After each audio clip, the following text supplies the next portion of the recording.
Et je vais commencer avec la question 1 de l'exercice 4. Voilà. Alors, dans cette réaction-là, vous avez le méthyle, CO, phényl H, alors CO, OEthyl. Alors, en fait, plus, donc le méthyle, CO, OEthyl. Ici, ce sont des, voilà, éthyl, hein, ici même, ce sont des esters éthyliques, d'accord? Alors, cette réaction, il a été traitée en présence de l'éthylate de sodium dans l'éthanol, donc avec un équivalent dans l'éthanol. Dans l'éthanol, donc, c'est une réaction qui se produit dans des conditions réversibles. Donc, voilà. Comme la réaction de Claisen, c'est une réaction en fait réversible. Également, la réaction de Michaelis, c'est une réaction réversible. Ça, on l'a vu dans le cours de chimie organique. Bon, bref. Donc, la première des choses qui se produit là, donc l'éthylate, il va déprotoner, il va donc arracher le proton le plus acide, c'est ce proton-là, pour former en fait l'énolate correspondant. Donc, le méthyle, pour former cet énolate, voilà, OEthyl, d'accord? Alors, on l'a vu dans le cours que cet énolate-là présente un caractère mou, c'est un nucléophile à caractère mou, d'accord? Et nous avons vu que ce type d'énolate, il peut réagir parfaitement selon un mécanisme 1,4. Selon un mécanisme 1,4. Parce que, bon, en fait, 1,4, puisque vous avez des sites électrophiles ici, il y a celui-là, hein, il y a également celui-là et celui-là. Bon, en fait, dans ce cas-là, ce centre, il est assez dur. Ce centre également, il est assez dur. Ce centre, il est mou. Hein. C'est un mot, donc l'interaction mot-mot, il prédomine et par conséquent, la réaction, c'est une réaction de Michaelis, c'est une addition 1,4. C'est ce que nous avons vu dans le cours. Donc, cette réaction peut se produire parfaitement. L'énolate formé, il peut réagir sur, voilà, un mécanisme 1,4. Un mécanisme 1,4 qui va donner, bien entendu, donc il va donner ceci. Il va donner donc le méthyle au moins, double liaison, CO, OEthyl, d'accord? Et vous aurez ça. Ça, c'est le carbone. En fait, oui. Alors, ceci, c'est bien. Ça c'est un phényl, bien entendu. Vous aurez un phényl ici, un phényl. Voilà. Vous avez, non, un phényl ici, d'accord? Alors, voilà, donc, voilà, un phényl avec, et vous aurez ici, si vous voulez, alors, un méthyle avec, donc, ce carbone, il est là, et vous aurez donc directement lié à ce carbone, lié à ce carbone, donc vous aurez un CO OEthyl et un CO méthyle. Voilà. D'accord? Vous aurez donc, voilà, la liaison qui peut se produire, c'est entre, donc, en fait, ce carbone-là et ce carbone-là. D'accord? Et bien entendu, la liaison formée, c'est ça. C'est la liaison formée. Après, donc, il y a, de ça, il y a, donc, on travaille au milieu éthanol. Donc, il y a protonation de l'énolate, peu importe, donc on aura ceci, méthyle CO, voilà. Bon, après, donc, protonation, hein, il y a un équilibre tautomère, hein, il y a l'énol qui est formé, un équilibre tautomère qui permet de donner la fonction cétone. Bon, ça, on le connaît, voilà, OEthyl, et vous aurez donc phényl ici, vous aurez ça, vous aurez donc CO, OEthyl, pardon, OEthyl, et CO, méthyle. Donc vous aurez, en fait, ça c'est un O. Hein. Ouais. Eh bien, bon, c'est un O, d'accord. Bon, je m'excuse, bon, en fait, Je n'ai pas pu donc le dessiner. Alors voilà, donc ça c'est le produit en fait qu'on aura. Ce n'est pas le produit qu'on aura, bien entendu, c'est le produit d'addition de Michael. Et ce produit de Michael, il peut donc réagir à nouveau, on va voir. Donc, alors je vais m'assurer, en fait c'est le bon produit, je n'ai pas oublié un carbone. Alors, allez, donc voilà, voilà, et voilà. Donc, alors voilà, c'est ça. Donc vous avez en fait le méthyle, CO avec CO-éthyle, c'est ça, CO-éthyle avec H-phényl, et vous aurez donc de l'autre côté un CO-éthyle, méthyle. Je pense que c'est ça. Ouais, voilà, c'est ça. Donc à partir de là, la réaction, il peut se produire. Donc on va voir l'évolution de cette réaction à partir de ce composé, donc qui est ce composé, donc O-éthyle, d'accord, et CO-méthyle, d'accord. Vous aurez donc un phényl ici, et vous aurez un CO-éthyle, et CO-méthyle. Voilà. Donc, nous sommes toujours en présence, bien entendu, de la base, d'une base, c'est l'éthylate. On présente toujours de l'éthylate. Alors, qu'est-ce qui se passe ici? En fait, il y a des protons acides. C'est sûr, il y a des protons acides. Il y a ce proton qui est acide. Si ce proton, bien entendu, peut être arraché, en fait, est-ce qu'il y a réaction? On va voir, donc, formation de l'énolate. Il ne peut pas donner une réaction parce que, en fait, il va donner un cycle à 4, vous le voyez là, entre cet énolate et ce CO-méthyle. Et la même chose ici, il va donner, donc, la réaction, il peut donner, par contre, alors c'est un composé, comme vous le voyez là, attendez voir, c'est un composé symétrique, voilà, symétrique, c'est un composé symétrique, et ça permet de déprotoner un des deux méthyles. Un des deux méthyles, soit ici, c'est la même chose, parce que la molécule, si vous le voyez, c'est une molécule qui est symétrique. Vous avez donc un phényl avec CO-éthyle, le voilà CO-éthyle, et vous avez un CO-méthyle, CO-méthyle. D'accord? Et bien entendu, donc, on pourra avoir donc 1, 2, 3, 4. Donc, si vous voulez, si jamais ce proton est arraché, on va former donc l'énolate, et l'énolate là, il ne va pas réagir, ou bien s'il réagit, il va donner un produit avec cycle A4, et le cycle A4, bien entendu, c'est un cycle qui est instable, il peut revenir en arrière parce qu'on travaille dans des conditions thermodynamiques et par conséquent réversibles, et on peut donc, il va subir la réaction inverse. Par contre, ici, s'il y a des protonations de ce méthyle ou bien de ce méthyle, c'est la même chose, donc on aura la chose suivante. On aura, bien entendu, donc, si vous voulez, en fait, je vais essayer d'écrire ça. Donc, CO-méthyle, d'accord? CO-éthyle, d'accord? Voilà, phényl. Alors, CO-éthyle et CO-, donc, O-. Voilà. Et on a, si vous voulez, en fait, je vais écrire ça de cette manière. Voilà. Alors, ça, c'est H2H. Donc, l'éthylate, il va arracher ça pour donner ça. D'accord? La molécule est symétrique, ça veut dire qu'en fait, on peut arracher celui-là ou celui-là, ça va donner le même résultat. Même résultat. Bon. Alors, ceci étant dit, attendez, ici, j'ai fait une erreur. Ici, ce n'est pas un O, c'est un méthyle. Hein, c'est un méthyle tout court. C'est un méthyle tout court. Bon, alors cet énolate, il a le choix de réagir soit avec cet ester, il va donner un cycle à 1, 2, 3, 4, 5 et 6, ça va donner un cycle à 6. La même chose, s'il réagit avec, bien entendu, ce OCH3, donc ça va donner 1, 2, 1, pardon, non.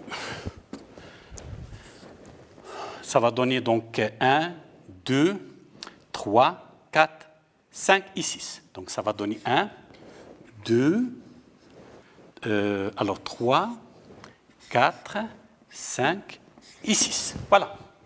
D'accord? Ça va donner 6, et par conséquent, la réaction, il peut se produire facilement. Ça va donner un cycle à 6 qui est très stable. D'accord? Le cycle à 6, donc, ça va donner ceci. Voilà, cycle à 6. Donc, je vais prendre n'importe quel carbone. C'est le carbone 1, par exemple, celui-là. C'est le carbone 1. D'accord? Le carbone 1, il est lié tout simplement au moins méthyle. Voilà, au moins méthyle. D'accord? Et ça, c'est le carbone 2. Le carbone 3, c'est celui-là. Il porte le carbone 3, il porte un CO-éthyle. Un COO-éthyle. Voilà.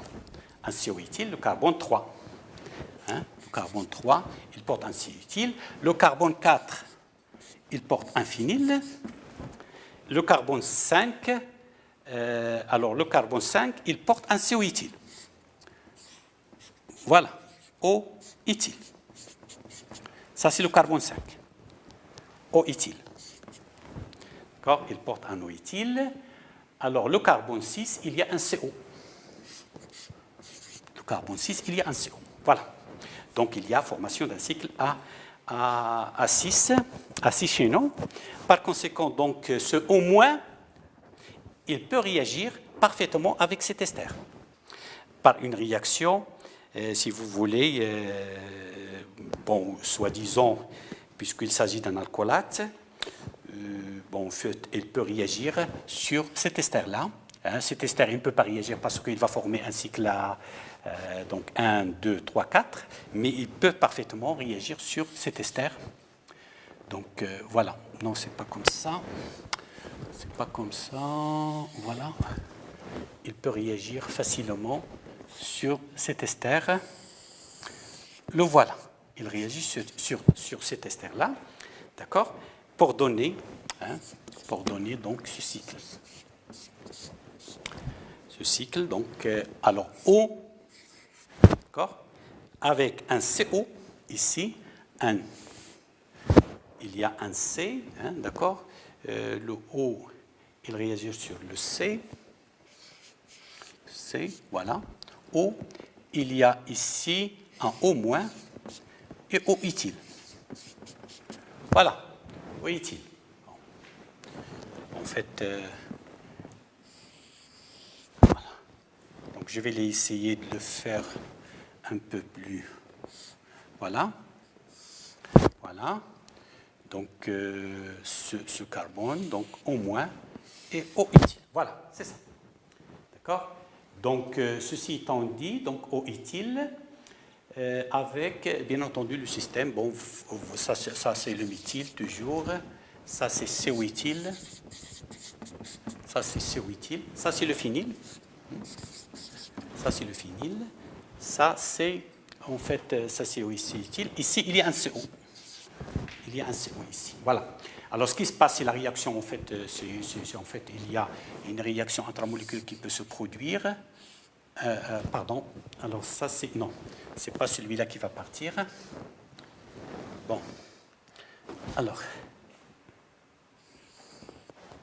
Voilà. Donc, au moins, bon, en fait, ça, au moins, donc, il va donner ceci, et départ O-éthyle. Départ de O-éthyle. Pour donner à la fin, bon, je vais, en fait, pour donner à la fin, ceci, donc, il donne, si vous voulez, il va donner, donc, ceci une fois, donc, on aura ça, il va donner, donc, ce composé O, CO, avec ça, hein, bon, je vais essayer. Bon, donc O avec ça,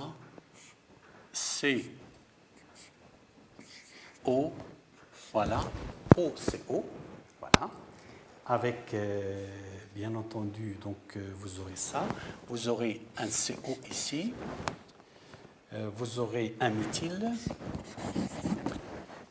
vous aurez CO-éthyle,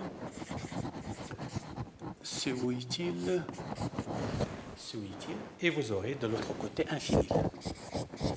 Voilà. Voilà, un phényl. Bon, ici, il faut remarquer une chose, c'est que, si vous voulez, il y a un hydrogène acide ici. C'est hydrogène acide. Il peut, bien entendu, le milieu est toujours basique. Hein, est toujours basique, et on aura, donc toujours, il y a l'éthylate. Et ce que vous voyez là, c'est un OCO. En position bêta, il y a un OCO. Alors, ce OCO, c'est un groupe partant. C'est l'acétate, c'est un groupe partant. C'est un groupe partant, ça veut dire la réaction hypermo, c'est une réaction d'élimination. D'élimination, on peut dire, en fait, c'est une réaction d'élimination. Hein, d'accord? Et ça n'a rien à voir avec la réaction de crotonisation qu'on a vue dans la réaction d'aldolisation. Ça n'a rien à voir parce que dans la crotonisation, il y a le OH. Ici, il n'y a pas OH, il y a un groupe homo OCO. OCO, c'est un groupe partant. C'est un groupe partant, par conséquent, donc il y aura formation de ça. Et à la fin, c'est le produit qu'on obtient. Le produit qu'on obtient, c'est... Donc vous aurez un méthyle, double liaison ici, un CO, un CO, vous aurez ici un CO-, d'accord, un CO-, donc phényl, et un CO-éthyle. Et un CO-éthyle, voilà. D'accord, donc comme on a utilisé l'éthylate de sodium, donc on aura ici un contre-ion qui est CO-. En fait, c'est le carboxylate de sodium, donc il n'y a pas de problème, donc voilà. Donc ça, c'est le produit final de la réaction. C'est le produit final de la réaction. Ça, c'est un extrait de l'examen de l'année dernière. D'accord? Donc, la seule chose ici qui est intéressante, en fait, vous aurez... Voilà, donc cette étape-là, c'est surtout cette étape-là, au moins, où il y a donc le O-, l'alcoolate qui peut réagir facilement sur la fonction ester. D'accord? Et départ, c'est comme une réaction, si vous voulez, une réaction de transestérification. C'est la même chose. On change un ester, voilà, un ester, le ester c'est l'ester éthylique, on le change avec un autre ester. Et l'autre ester, c'est ça. L'autre ester, c'est ça. Ça, c'est l'autre ester. D'accord? Donc, c'est comme une réaction de transestérification. Ça, c'est le premier point. Le deuxième point, ce hydrogène, il est acide. D'accord? Et ce groupement-là, c'est un groupement partant. Et par conséquent, on peut avoir donc une réaction, en fait une déprotonation à ce niveau-là, et la formation de ce carboxylate. On va traiter la question C. Surtout la question C. Bon, en fait, je prends toujours les exercices qui présentent un niveau élevé de difficulté. Voilà, la question C, ça veut dire ça. Cette réaction, vous aurez un CO-éthyle, avec un CO-éthyle, voilà, CO-éthyle avec ça, d'accord. Et il y a, on traite cette réaction avec l'éthylate, dans l'éthanol A, voilà, et B avec hydrolyse. Hydrolyse, bon, en fait, H2O, hydrolyse, bon, bref, et ça va donner ce produit. D'accord? Ça va donner ce produit avec CO-éthyle. CO-éthyle et double liaison, voilà. Alors, voilà, donc, alors, en fait, bon, la question est d'expliquer cette transformation. Alors, cette transformation, bien entendu, c'est une transformation qui va passer, il faut savoir analyser le produit de départ. Le produit de départ, vous le connaissez, c'est un produit, voilà, bon, je vais en fait le décrire de cette façon. Alors, CO, O-éthyle et CO, O-éthyle. Voilà, et vous aurez ceci. Alors ça, c'est un produit de Michael, puisque c'est un composé 1,5. 1, 2, 3, 4 et 5. C'est en fait un dérivé décarbonylé. 1,5, c'est un composé qui peut être obtenu à partir d'une réaction de Michael. D'accord? Alors, la réaction, bien entendu, vous connaissez que la réaction de Michael également, c'est une réaction qui est réversible. si on prend ce produit et on le pose dans les conditions de l'éthylate dans l'éthanol, ça veut dire les réactions réversibles, toujours il y a en fait le solvant protique, on favorise donc la réaction réversible, et par conséquent, la réaction, puisque le cycle a 4, vous avez donc un produit de nickel avec un cycle à 4, il peut évoluer. Ce composé, il peut évoluer facilement. Il peut évoluer facilement. Donc, je vais rappeler ici la réaction de Michael. Et je vais revenir par la suite. Alors, je vais revenir par la suite. Bon, pour la réaction de Michael qui va donner, bien entendu, donc, vous aurez donc 1, 2, 3, 4, 5. D'accord? Ça, c'est un produit de Michael. Donc, 1, 2, 3, 4 et 5. Donc, ce produit-là, il peut être formé selon deux approches. La première approche, en fait, ça veut dire à partir de la liaison 2,3. Ça veut dire formation de la liaison 2,3. Ça veut dire si ce produit il se forme selon en fait cette liaison 2,3, ça veut dire que ce composé en fait a été formé à partir de ça. À partir en fait de ça, ça veut dire 1, 2, qui va jouer le rôle de nucléophile, et bien entendu le 3, 4 plus le 3, 4. Voilà. Donc ici c'est le 3, ici c'est le 4, et le 5. Le 5. Donc ça, il va jouer le rôle de substrat de Michael. Substrat de Michael.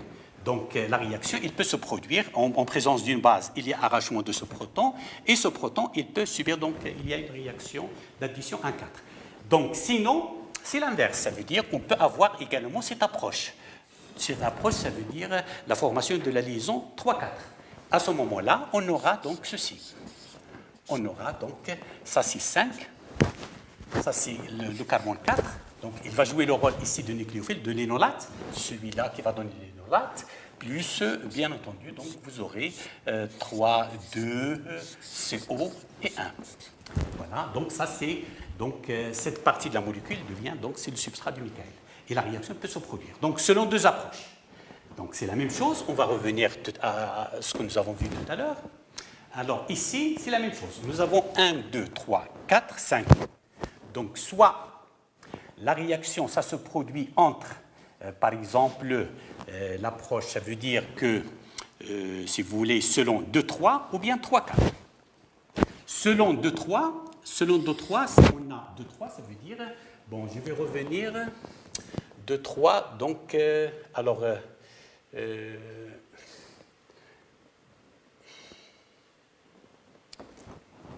bon, attendez voir. Non, voilà. Bon, je vais prendre une autre page. Voilà. D'accord? Donc, voilà. Donc, selon 2, 3, il va donner l'approche suivante. L'approche suivante, ça veut dire que vous aurez ça. C'est, donc, alors c'est C. Pardon, CO-éthyle, voilà, c'est ça, CO-éthyle. Donc, ça, c'est, donc, et ceci. Et ceci, donc, ça sera, donc, un CH3CO-éthyle. Donc, ça, c'est toujours le carbone 1, ça, c'est le carbone 2, 3, 4 et 5. Voilà. D'accord? Donc, la réaction, elle peut se produire de cette façon-là. Seulement, en fait, ici, en fait, la réaction, d'après en fait, le résultat de la réaction, il va donner un cycle à 6. Le cycle à 6, en fait, il peut nous renseigner sur, en fait, la liaison qui a été formée de la réaction de Claisen. Ça veut dire que ce n'est pas cette approche, ça veut dire l'autre approche, c'est ça. L'autre approche, c'est ça. Ça veut dire, selon la liaison 3-4. Autrement dit, vous aurez donc ça, c'est, si vous voulez, ça sera donc un CO, pardon, alors CO, voilà, non, ça c'est C, pardon. Selon 3-4, donc vous aurez ceci. Alors ça, donc ça c'est le 3, 3, et ça c'est le 2, ça c'est le O, voilà, O. Et O-éthyle, et ça, c'est en fait CO et O-éthyle. Et là, Donc celui-là, donc selon 3, 4, donc celui-là qui va jouer le rôle de nucléophile, et ça c'est le substrat de Michael. Donc à ce moment-là, on peut expliquer ceci de cette façon. Donc vous avez un 2-méthyl ici, voilà un 2-méthyl ici. Donc c'est selon cette approche qui permet de donner un cycle à 6. C'est surtout ça et pas cette approche. Et par conséquent, selon cette approche, qu'est-ce qui arrive? En fait, c'est qu'il y a formation de l'inolate. Hein, donc je vais prendre toujours 1, 2, 3, 4, 5. D'accord? Et on aura donc toujours ceci. Ça veut dire, vous aurez, bien entendu, cette approche, ça veut dire que vous aurez donc le O-éthyle, d'accord? Le O-éthyle, CO. Hein? Alors, voilà, double liaison, ça. Donc, il y aura une protonation de l'éthylate de ce proton 4 et formation de l'inolate correspondant. D'accord? Donc 3, 4 et formation, donc au moins et au utile. Voilà. Alors ici, c'est une réaction, si vous voulez. Tout à l'heure, c'était une réaction. Donc ça, c'est l'inolate. Il peut réagir sur ce carbone-là. Donc c'est toujours 1. Donc 1, 2, 3, 4 et 5. Voilà. Donc, dans ce cas-là, il y a l'inolate, il peut réagir soit sur le carbone 1, soit il peut réagir sur le carbone 3. Sur le carbone 3, on l'a vu. Ça veut dire qu'il va donner la réaction de Michael avec cycle A4. Et s'il réagit sur le carbone 1, bien entendu, c'est inolate. S'il réagit sur le carbone 1, ça veut dire quoi? Ça veut dire que c'est une réaction de Claisen, plutôt une réaction de Dieckmann, parce que c'est une cyclisation entre les deux esters. Formation de Dieckmann qui va donner plus que ça, il va donner un cycle à 6. Donc il va donner un cycle à 6, ça veut dire 1, 2, 3, 4, 5, 6. 6 carbones. Donc ça, ce qui se passe. Donc c'est une sorte de compétition entre la réaction de Michael qui va donner un cycle à 4. Le cycle à 4, une fois formé, il peut retourner en arrière. Donc il va donner une réaction de rétro-Michael, parce que le processus est un processus réversible, soit il va donner une réaction de Claisen. Dans ce cas-là, la réaction de Claisen, il va donner un cycle à 6 qui est plus stable. Et par conséquent, on aura le cycle à 6 formé. Le cycle à 6, donc je prendrai par exemple, ça c'est le carbone 4, ça c'est le carbone 4, voilà, qui porte donc un CO-éthyle, voilà, ça c'est le carbone 4 qui porte un CO-éthyle, et il a réagi sur le carbone 1. Le carbone 1, il va donner donc au moins O-éthyle. D'accord? O-éthyle, au moins O-éthyle. Alors le carbone 2, c'est ça. Le carbone 3, c'est ça. Donc il y a une double liaison entre le carbone 2 et le carbone 3. Le carbone, ça, je vais l'appeler 3', et ça, je vais l'appeler 4'. Donc le 3', ici, il porte un 2-méthyle, et le 4', bon, il ne porte rien. D'accord? Il ne porte rien. Par conséquent, donc, bon, en fait, après donc, la réaction de Claisen, le mécanisme de Claisen, ça va donner donc ce produit. Alors, on n'a rien oublié, peut-être? Non, c'est bon. C'est bon, je pense qu'on n'a rien oublié. Donc, on aura donc un CO, voilà, une double liaison ici, voilà, et à ce niveau-là, un CO-éthyle. D'accord? Donc, ce produit de Claisen, bien entendu, il possède toujours un hydrogène acide. L'hydrogène acide, donc c'est la même c'est classique maintenant. L'hydrogène acide, il sera déprotoné à nouveau. Et l'étape d'hydrolyse ici est nécessaire pour qu'on puisse, donc, si vous voulez, récupérer le produit final de la réaction qui est ce produit-là, qui est en fait le produit indiqué, donc CO avec ça et CO-éthyle. Voilà, donc ça c'est un exemple très important parce que ça permet un peu, c'est une réaction de compétition entre la réaction en fait un produit de Michael et un produit de Claisen.